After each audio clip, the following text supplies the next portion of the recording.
Hi everyone, welcome back to my channel. This video is going to be an overview of my fall TBR, a list of books that I plan on reading in the next few months. I have plenty of books on my shelf that I haven't gotten to yet, but these are some ones that I feel like are a bit of a darker vibe and maybe some fantasy. I do not have any romance in here. I did realize I don't really have a lot on my list to read, so sorry to my husband, but I think that means I am due for a little mini shopping book haul. Some of them are new authors to me, some of them are books that have been around for a while I just haven't gotten to, but I feel like this time of the year, even though I'm sure like for everybody else, it's cold in the morning but still close to 90 degrees during the day. Even though we don't really have the fall weather, we're still gonna start getting ourselves into the fall vibe. The first book on my list is This Time Tomorrow by Emma Straub. This book I just happened upon at Target. The cover honestly is what kind of drew me in because it's so bright and colorful and it kind of stood out from the rest. This one is a father-daughter story full of humor and heart about love, death, and time travel. I'm actually about 50 pages into this.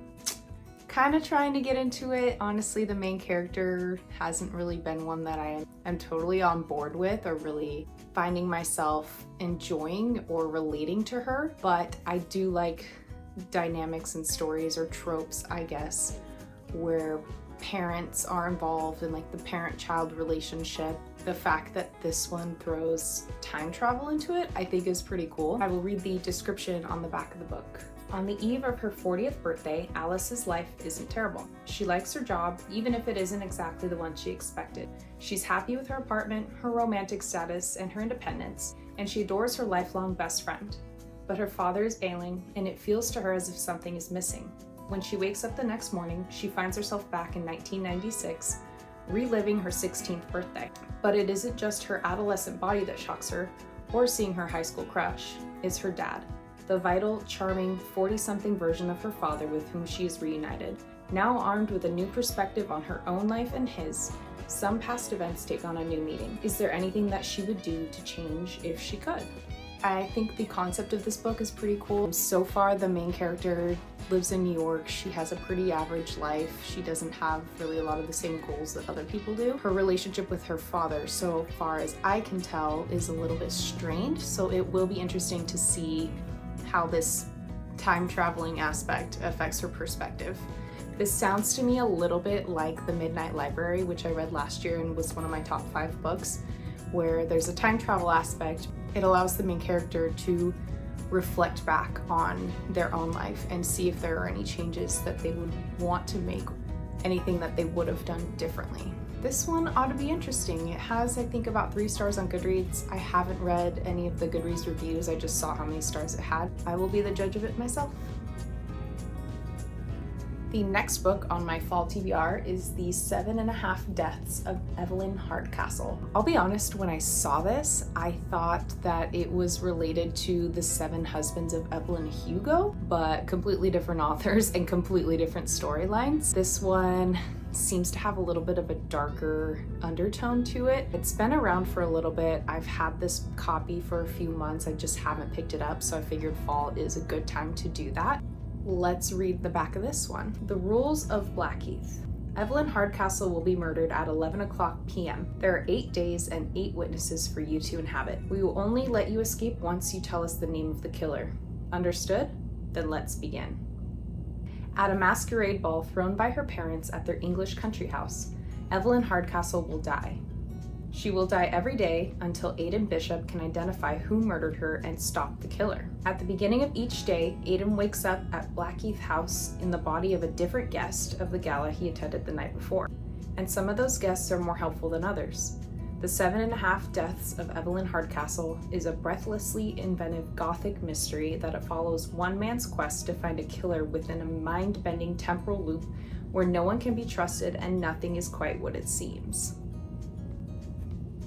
I'm excited for this one. I feel like this one's gonna be very interesting and kind of dark. I don't know if it's gonna be gory or not. This one looks like it might be a good one. It's a little thick.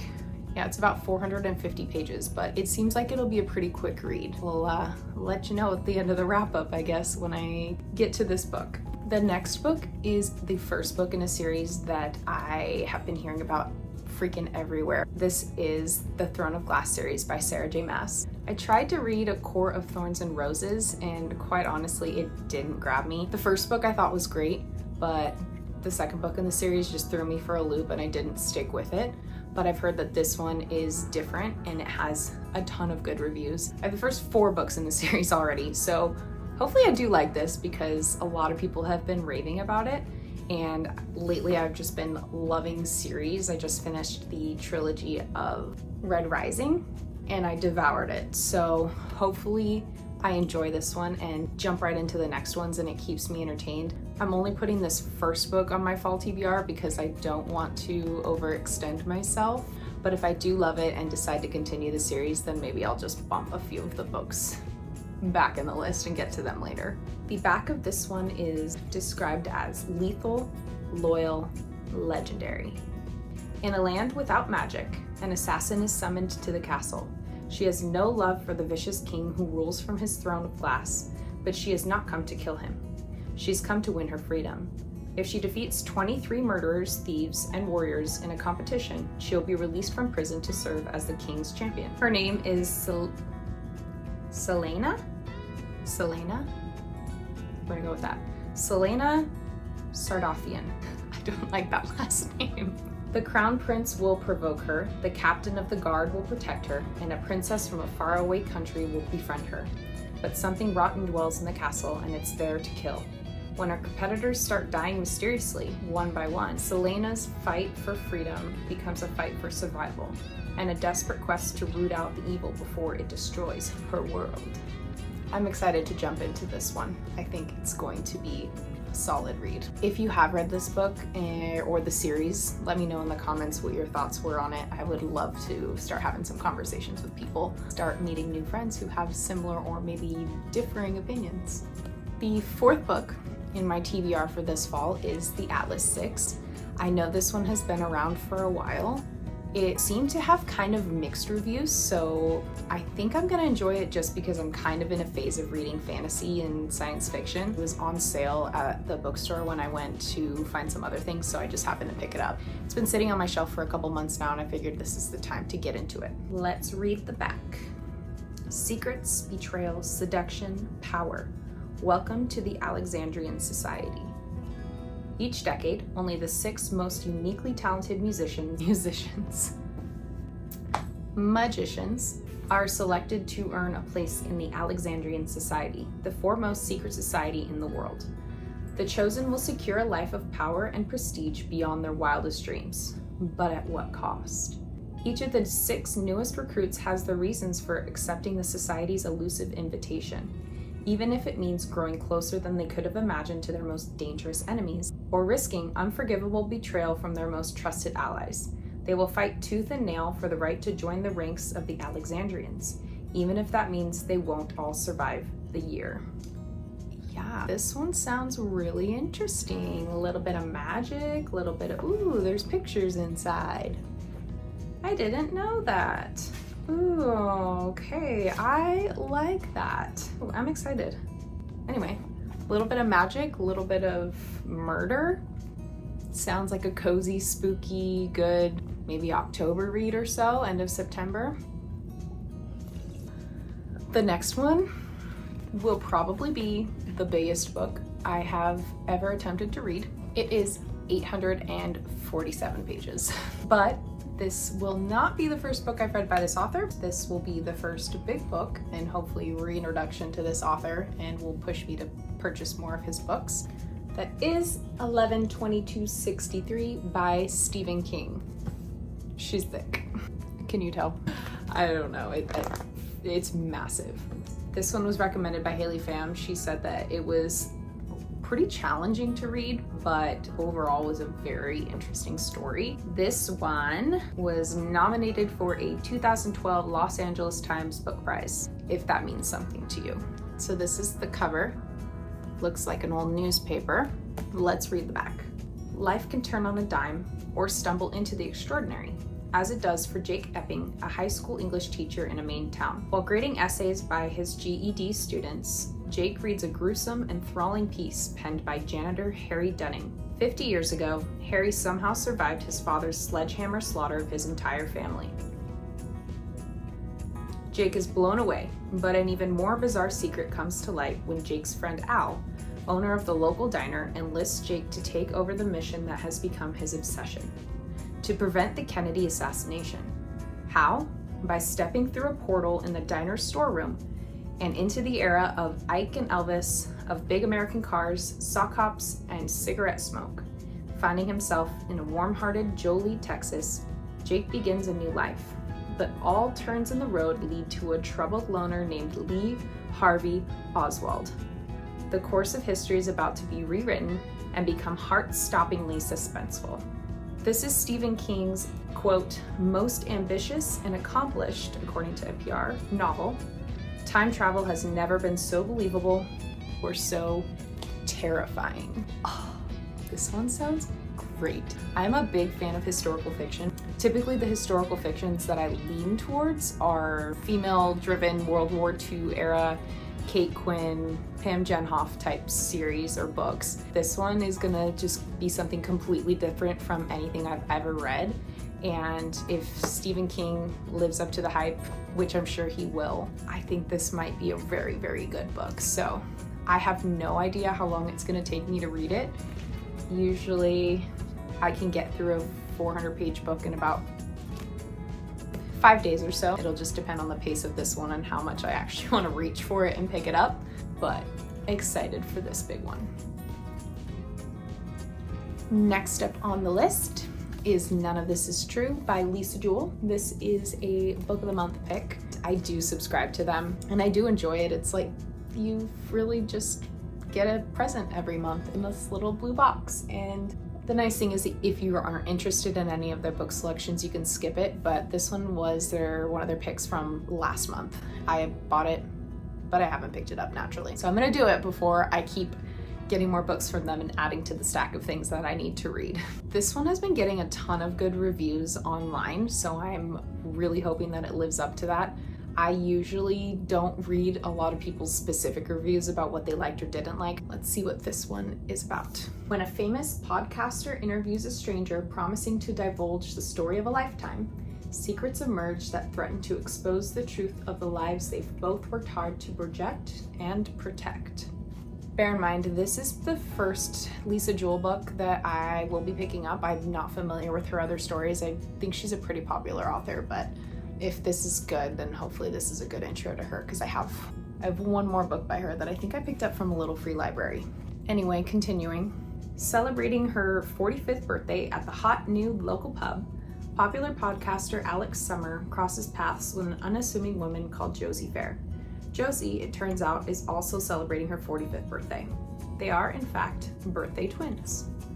A few days later, Alex and Josie bump into each other again, this time outside Alex's children's school. Josie has been listening to Alex's podcasts and thinks she might be an interesting subject for her series. She is, as she tells Alex, on the cusp of great changes in her life. Josie's life appears to be strange and complicated, and although Alex finds her unsettling, she can't quite resist the temptation to keep going on the project. Slowly, she starts to realize that Josie is hiding some very dark secrets, and before she knows it, Josie has inveigled her way into Alex's life and into her home. I'm gonna look up that word. Stand by. Inveigle. Inveigled. Okay. Inveigle, it means to persuade someone to do something by deception or flattery. But as quickly as she had arrived, Josie Fair disappears. Only then does Alex discover that Josie has left a terrible and terrifying legacy in her wake, and that Alex has become the subject of her own true crime podcast, with her life and her family's lives in grave danger. This one I feel like is gonna be super fast-paced, and I think I'm really gonna enjoy this one. It sounds like a super different concept. I've not read a book that involves a podcast or girls that are birthday twins. I mean, it was picked by Book of the Month for a reason. I think they have a bunch of people that review these, and obviously enough people thought that it was a good enough book to put it up for their selections. So another book on the fall TBR. The last book on this list is Babel by R.F. Kuang. This one caught my eye just based on the cover. I didn't know anything about it before I picked it up, but I had seen it around on the internet in various places. This one, I think ever since I read the Red Rising series, I've just been on this like fantasy science fiction kick, and I think this one's going to scratch that itch of wanting to read more books that are like that. This one says, from award-winning author R.F. Kuang comes Babel, a history fantasy epic that grapples with student revolutions, colonial resistance, and the use of language and translation as the dominating tool of the British Empire. Traditore, an act of translation, is always an act of betrayal. That's the little description that it has up there. Traditore. I think I'm pronouncing that right. 1828. Robin Swift, orphaned by cholera in Canton, is brought to London by the mysterious Professor Lavelle. There, Robin trains for years in Latin, ancient Greek, and Chinese, all in preparation for the day he'll enroll in Oxford University's prestigious Royal Institute of Translation, also known as Babel. The tower and its students are the world's center for translation, and more importantly, magic. Silverworking, the art of manifesting the meaning lost in translation, using enchanted silver bars, has made the British unparalleled in power as the arcane craft serves the Empire's quest for colonization. For Robin, Oxford is a utopia dedicated to the pursuit of knowledge, but knowledge obeys power, and as a Chinese boy raised in Britain, he realizes serving Babel means betraying his motherland. As his studies progress, Robin finds himself caught between Babel and the shadowy Hermes Society, an organization dedicated to stopping imperial expansion. When Britain pursues an unjust war with China over silver and opium, Robin must decide. Can powerful institutions be changed from within, or does revolution always require violence? This one's gonna be a challenging one. I think it's gonna be a little bit of a difficult read. I'm not sure. I haven't looked up a ton of reviews on it. It's also a pretty big book. I have a significant amount of pages to read in these books this fall. This one's just so different. Historical fantasy. Ooh, I'm excited for this one. Well, that will wrap up this video. I shared with you 7 books that I plan to read this fall. I'm hoping that I can get through all of them, maybe not in that particular order. I'll kind of decide based on my mood what feels like the next book that I should be reading on the list. Once I finish most or all of these books, I'll come back and do a wrap-up video where we can go over what I rated them on my scale of 1 to 5 and if I recommend any of them. So thank you guys for making it this far. If you made it this far, don't forget to like my video and subscribe if you haven't, and please share it with your friends so I can grow my channel and start meeting more book lover friends and share my thoughts and meet new people. All right, bye.